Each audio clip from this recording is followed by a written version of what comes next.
L'Éternel est papa, le Tout-Puissant est papa, mon Rédempteur et mon Père, oh yo yo, Dieu d'amour, tu es papa. Papa, je t'aime, papa, je t'aime, oh, papa, je t'aime, tu es mon papa. Papa, je t'aime, papa, je t'aime, oh, papa, je t'aime, éternel Dieu de grâce, Dieu d'amour, de miséricorde, Alpha, Oméga, je viens bénir ton nom ce matin. Merci pour cette nouvelle semaine, merci pour ce nouveau jour. Merci Seigneur pour la santé divine, la protection divine, la sécurité divine, pour le souffle de vie que tu nous donnes, je te dis infiniment merci. Le Dieu qui nous comble de bienfaits, merci Papa. Esprit Saint, viens sanctifier les lieux, dresse autour de moi un mur de feu, afin d'éloigner toute influence négative qui pourrait nuire à ma prière. Arrange ma prière, sécurise-la. Conduis-la afin qu'elle parvienne agréablement aux oreilles de mon Dieu. Merci, Saint-Esprit. Père, je te dis merci pour ce moment précieux et précieux que tu me donnes de venir honorer à ce rendez-vous. Je partage la parole vivante, je communique la parole efficace, je transmets la parole du tranchant de quelconque. Que cette parole puisse toucher les habitants des quatre coins de la terre. Que cette parole change, transforme les vies. Que cette parole sauve, illumine les cœurs. Que cette parole édifie. Tu sais le faire, tu peux encore le faire. L'honneur, la gloire, l'adoration te reviennent pour les siècles des siècles. Au nom puissant de Jésus-Christ, je t'ai prié, Papa. Amen. Bien-aimés dans le Seigneur, je vous salue dans le précieux nom de notre Seigneur Jésus-Christ. Beloved brothers and sisters in the Lord, I greet you in the precious name of our Lord Jesus Christ. Vous êtes la bienvenue sur cette chaîne, l'Univers Véritable Dieu, où je partage la parole de Dieu. You're welcome on this channel, the Only True God, where I share the Word of God. Mon but est celui de partager la parole vivante, la parole efficace, la parole qui était au commencement. Raison pour laquelle je reviens à chaque fois avec un nouveau sujet, ce qui nous permet d'affirmer notre foi. Il est écrit dans Romains 10, 17, la foi vient de ce qu'on entend. Ce qu'on entend vient de la parole de Dieu. De par conséquent, la foi vient de la parole de Dieu. My God is to share the word of God. That word which was in the beginning the powerful word. Raison of why each time I come back with a new subject, which allows us to affirm our faith. Let us remember that it's written in Romans 10:17. Faith comes from what we hear. What we hear comes from the word of God. So that faith comes from the word of God. I wish to help each of us to get closer to God in order to develop this relationship of intimacy with God. Je souhaiterais aider chacun de nous à se rapprocher de Dieu afin de développer une relation d'intimité avec Dieu. Je partagerai en français et en anglais. I will share in English and in French. Mon partage se fera en 3 parties. My sharing will be done in 3 parts. La première partie est destinée à l'enseignement de la parole de Dieu. Elle se fera en une langue, puis suivra la deuxième langue. The first part concerns the teaching of the Word of God. It will be done in one language, and next follow the second language. La deuxième partie est destinée à conduire tous les nouveaux convertis, également ceux qui auraient abandonné pour quelque raison que ce soit. The second part concerns to lead the new converts and those who have given up for any reason. La troisième partie concerne la conduite à suivre pour se rapprocher de Dieu via la parole. The third part concerne the way to follow to get closer to God by His word. Les deuxième et troisième parties seront traduites au fur et à mesure. The second and the third part will be translated from one language to another language. Bien, mes frères et sœurs en Christ, veuillez m'excuser s'il y a des erreurs lors de la traduction d'une langue à l'autre. Je vous remercie pour votre bonne compréhension. Beloved brothers and sisters in law, please excuse me if there are any mistakes during translation from one language to another language. I thank you for your good understanding. Bien-aimés dans le Seigneur, je vous encourage à partager au maximum la parole de Dieu. Partager la parole de Dieu, c'est toucher les vies, c'est changer les vies, c'est transformer les vies, c'est sauver les vies, c'est illuminer les cœurs. Partageons au maximum la parole de Dieu. Beloved brother and sister-in-law, I encourage you to share more and more the word of God. To share the word of God is to touch life, is to transform life, is to save life, is to illuminate, is to edify life. We must share more and more the word of God. Thank you, Father. Merci, Seigneur. Thank you, God of grace. Merci, Dieu de grâce. Thank you, Alpha Omega. Merci, Alpha Omega. May the glory return to you, Father. Que la gloire te revienne, Père. Tendre Père céleste, merci pour ce moment précieux, précieux que tu m'accordes de venir partager la parole vivante. Merci pour l'inspiration. Merci pour le courage, la détermination. Merci parce que c'est toi qui me donnes la force. Je te donne l'honneur, la gloire, l'adoration pour les siècles des siècles. Au nom puissant de Jésus-Christ, je t'ai prié. Amen. Bien-aimés dans le Seigneur, de ma foi de revenir ce jour partager avec vous la parole. Il est écrit dans la parole de Dieu que tout ce qui respire loue l'Éternel. Louons l'Éternel en savourant cette très belle chanson et par la suite, nous allons poursuivre avec notre enseignement de ce jour.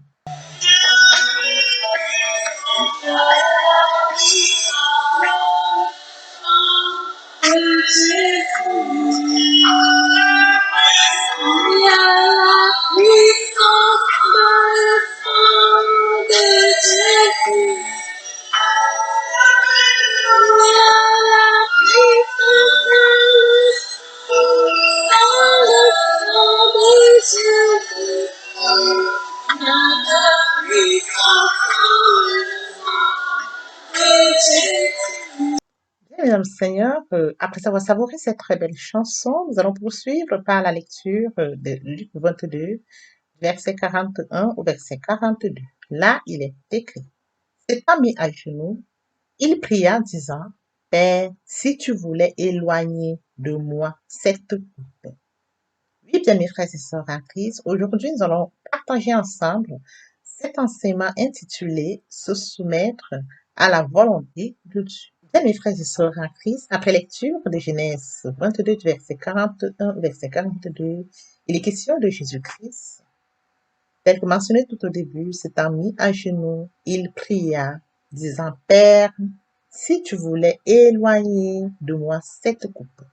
Oui, bien mes frères et sœurs en Christ, dans le jardin de Gethsémani, Dieu demande à son Fils unique de lui obéir, de se soumettre à sa volonté, à la volonté de son Père. Bien dans le Seigneur, dans son humanité, Jésus-Christ ne voulait pas souffrir et mourir. Mes frères et sœurs en Christ, poursuivons avec notre enseignement de ce jour intitulé Se soumettre à la volonté de Dieu. Il est écrit dans Matthieu 26, verset 42, verset 44. Il s'éloigna une seconde fois et pria ainsi, Mon Père, s'il n'est pas possible que cette coupe s'éloigne sans que je la boive, que ta volonté soit faite. Il les quitta et s'éloignant, il pria pour la troisième fois, répétant les mêmes paroles. Que ta volonté soit faite, que ta volonté soit faite, que ta volonté soit faite. Mes frères et sœurs en Christ, que ta volonté soit faite a conduit à la plus grande victoire de toute l'humanité. Que ta volonté soit faite a conduit à la victoire de Jésus-Christ sur le péché. Que ta volonté soit faite a conduit à la victoire de Jésus-Christ sur la mort. Que ta volonté soit faite a conduit à la volonté de Jésus-Christ sur l'enfer. Bien, mes frères et sœurs en Christ, poursuivons avec notre enseignement de ce jour intitulé Se soumettre à la volonté de Dieu. Il est écrit dans Matthieu 6, du verset 9 au verset 10. Notre Père qui es aux cieux, que ton nom soit sanctifié, que ton règne vienne, que ta volonté soit faite sur la terre comme au ciel. Et oui, bien, mes frères et sœurs en Christ, notre prière de Matthieu 6, verset 9 au verset 10, tel que mentionné dans l'intitulé Se soumettre à la volonté de Dieu, Là, il est également écrit que ta volonté soit faite sur la terre comme au ciel. Oui, bien, mes frères et sœurs en Christ, après lecture de Matthieu 6, verset 9 au verset 10, nous comprenons que Jésus-Christ est face à une situation. Il peut également appeler les 12 légions d'anges pour lui venir en aide, tel que mentionné dans Matthieu 26, 53. Mais il choisit de se soumettre à la volonté de son Père. Il choisit la volonté du Père au-dessus de sa propre volonté. Il choisit l'arrestation. Il choisit la moquerie. Il choisit la torture, les fausses accusations. Il choisit le jugement.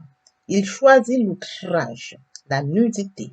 Il choisit la souffrance, le mépris. Il choisit la crucifixion. Oui, bien mes frères et sœurs en Christ, il est mort sur le Golgotha. Pourquoi? Parce qu'il a choisi la volonté du Père au-dessus de sa propre volonté. Poursuivons notre enseignement de ce jour intitulé Se soumettre à la volonté de Dieu. Il est écrit dans Matthieu 17, voici je viens pour faire au Dieu ta volonté. Bien mes frères et sœurs en Christ, nous devons faire la volonté de Dieu. Nous devons faire la volonté de notre Dieu parce qu'il est le Dieu qui nous a créés à son image, à sa ressemblance. Nous devons faire la volonté de Dieu parce que Dieu nous a connus avant que nous soyons conçus du ventre de notre mère. Nous devons faire la volonté de Dieu parce que Dieu nous a tant aimés. Il a envoyé son Fils unique afin que quiconque croise en lui ne périsse point, mais qu'il ait la vie éternelle. Nous devons faire la volonté de Dieu parce que Dieu a préparé une destinée glorieuse pour nous. Et si nous voulons mener à bien cette destinée glorieuse, faisons la volonté de Dieu. Merci, Seigneur. Heavenly Father, I'm thank you for this precious time you give me to come and share your word. Thank you for the inspiration. Thank you because you are the one who leads me, the one who gives me strength. I give you glory, honor, and adoration in the name of Jesus Christ. Amen.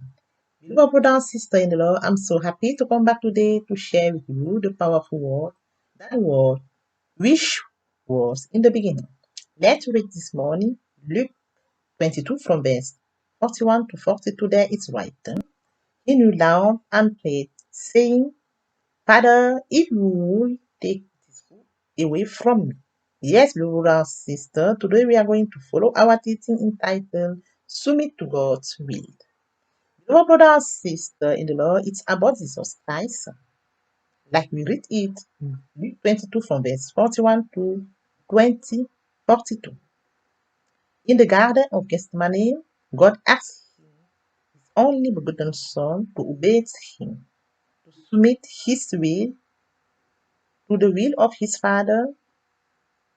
In his humanity, Jesus did not want to suffer and die.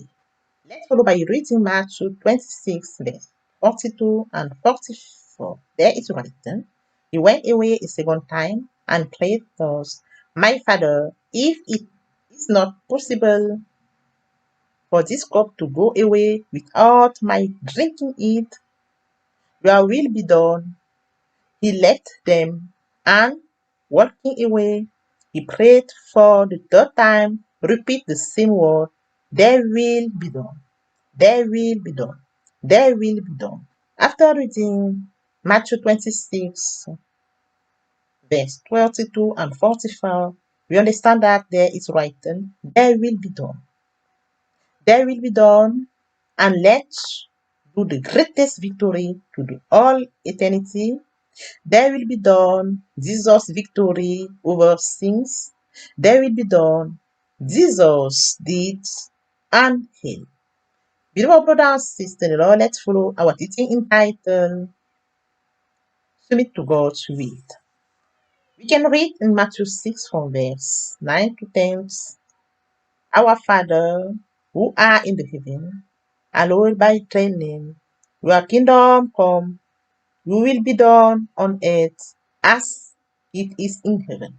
Beloved brothers and sisters in the Lord, he can call more than 12 legions of angels to come and save him, like it's written in Matthew 26, verse 53. But he chose the will of the Father over his own will. Jesus chose arrest, He chose mockery. He chose torture. He chose false accusation. He chose judgment. He chose outrage, nakedness. He chose suffering. He chose contempt, crucifixion. He chose all of that. Why does Jesus did? Because he chose the will of the Father over his own will. Let's read Hebrews 10, verse 7. There is written, Behold, I come to do, O God, your will. The will of the Father is better than our own will. Why? Because God created us as his image and likeness. Why? Because he's the one who loved us first. Why? Because the will of God is better than our one. Because God, before we were conceived in our mother, whom God loved us. And before we were born, God prepared us a good destiny. And if we want to have the good destiny that like God prepared us before, we must submit to the will of our God. We must submit to the will of our Father. Thank you, Father. Thank you, God of grace. Thank you, Alpha Omega. May the glory return to you, Father. Amen. Lord, bless you are that we have just here. Do not allow it fly away from our memory. O Seigneur, bénis la parole que nous venons d'ouïr. Ne permets pas qu'elle s'envole de notre soul. Let's go to the second part of our teaching. It's about to come to God. To come to God, we need to think, to repent, and to obey. To repent means to regret, to reproach oneself, to blame oneself to Christ. Repentance inclut deux things, turn away from sin, and turn to God. Poursuivons avec la deuxième partie de notre enseignement. Il est question de venir à Dieu. Pour venir à Dieu, il faut deux choses. Se repentir et se convertir. Se repentir, c'est regretter, sans vouloir pleurer. La repentance comprend deux choses. C'est de son mal pour se tourner vers Dieu. Let's read it in Isaiah 1:19. Come and argue, says the Lord. If your sins are like crimson, they will become white as snow. If they are like purple, they will become like wool. Isaïe 1:19, venez et plaidons. Dit l'Éternel, si vos péchés sont comme le cramoisi, ils deviendront blancs comme la neige. S'ils sont comme la pourpre, ils deviendront comme la laine. To convert is to move the center of gravity of my whole life toward my God. To convert is to believe in Jesus Christ. In a word, we can see that conversion accompanies repentance. Se convertir, c'est le fait de déplacer le centre de gravité dans la vie ancienne vers mon Dieu. Se convertir, c'est de croire en Jésus-Christ. En un mot, nous pouvons dire que la conversion accompagne la repentance. Ezekiel 33:11, I am alive, says the Lord. What I desire is not that the wicked do, but that he be converted, return from his evil, and life. Ézéchiel 33:11, je suis vivant, dit l'Éternel. Ce que je désire, ce n'est pas que le méchant meure, c'est qu'il se convertisse, qu'il revienne de sa conduite et qu'il vive. A true conversion leads to the new birth. Une véritable conversion conduit à une nouvelle naissance. Let's read it in 1 Corinthians, 2 Corinthians 5:17. If anyone is in Christ, he's a new creature. All things are past, behold, all things are new. 2 Corinthiens 5:17. Si quelqu'un est en Christ, il est une nouvelle créature. Les choses anciennes sont passées. Voici toutes choses sont devenues nouvelles. Lord, into listen. Lord, into examine me. I am poor sinner, my Lord, for beloved brother and sister in the Lord, for all those who have not committed to fall in the law, for those who have engaged, but who have been of any reason, it's time to repeat after me, please. Seigneur, daigne m'écouter. Seigneur, daigne m'exaucer. Je suis pauvre pécheur, bien aimé dans le Seigneur, pour toutes les personnes qui ne se sont pas encore engagés à suivre le Seigneur, pour ceux qui sont engagés mais qui auraient abandonné pour quelque raison que ce soit. Il est temps de répéter après moi la prière. Lord Jesus, Seigneur Jésus, I surrendered my life to you today. Je te confie ma vie aujourd'hui. I'm a sinner, je suis pécheur. Forgive me all my sins, pardonne-moi tous mes péchés. Wash me with your blood, lave-moi par ton sang. I know that you did for me, je sais que tu es mort pour moi. And the third day you are resurrected. Le troisième jour tu es ressuscité. So that I'm justified and justifié. Now I accept you as my Lord, as my Savior. Maintenant je t'accepte comme mon Seigneur et mon Sauveur. I'm now a child of God. Je suis maintenant enfant de Dieu. Thank you, Jesus, for saving my soul. Merci, Seigneur, pour avoir sauvé mon âme. Amen. Father, I brought you this precious soul. Your grace that has brought them to your kingdom. Now may the same grace sustain. I cover all of them in the blood of Jesus Christ. They shall never return back to darkness. They will light it on fire life during their journey. In Jesus' precious name. Amen. Let's listen to this beautiful song. Écoutons cette très belle chanson.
Beloved brothers and sisters in the Lord, after listening to this beautiful song, let's follow with the third part of our teaching. It's about the Word of God. Let's remember that in the beginning was the Word, and the Word was with God, and the Word was God, so that we need to read the Word of God. After reading the Word of God, we must meditate the Word of God. To meditate the Word of God is to deepen the Word of God. To meditate the Word of God is to mature the Word of God. To meditate the Word of God is to search the Rhema, the revelation given through the Holy Spirit. After meditation, you must receive the Word of God. Beloved brothers and sisters in the Lord, when you receive the Word of God, you must firstly obey the Word you receive and believe it. After that, you must put the Word in practice. At the end to it. Il est temps de poursuivre avec la troisième partie de notre enseignement. Il est question de la parole vivante, la parole qui est au commencement, la parole créative. Nous devons premièrement lire la parole de Dieu et poursuivre par la méditation. Méditer la parole de Dieu, c'est l'approfondir. Méditer la parole de Dieu, c'est la mûrir. C'est de rechercher le remas qui nous sera donné à travers le Saint-Esprit. Et par la suite, nous devons recevoir la parole. Bien, mes frères et sœurs en Christ, lorsque nous recevons la parole de Dieu, nous devons premièrement obéir à la parole que nous avons reçue et y croire. Et par la suite, mettre en pratique la parole de Dieu, enfin nous en servir. In worship, dans l'adoration, in praise, dans la louange, in fasting, dans le jeûne, to declare the word of God, déclarer la parole de Dieu, to use it at opportune moment. Vous en servir au moment opportun. Death and life are in the power of language. Anyone who loves it will eat free. La mort et la vie sont au pouvoir de la langue. Quiconque l'aime en mangera les fruits. In the hope that this message has been a source of blessing for you, please share it more and more with those who are in your repertoire. Dans l'espoir que cet enseignement ait été enrichissant, priez de le partager au maximum avec ceux qui sont de votre répertoire. May the Lord God bless you and your respective family. See you soon. Que l'Éternel Dieu vous bénisse ainsi vos familles respectives. À très bientôt. We serve the only true God. Nous servons l'unique, véritable et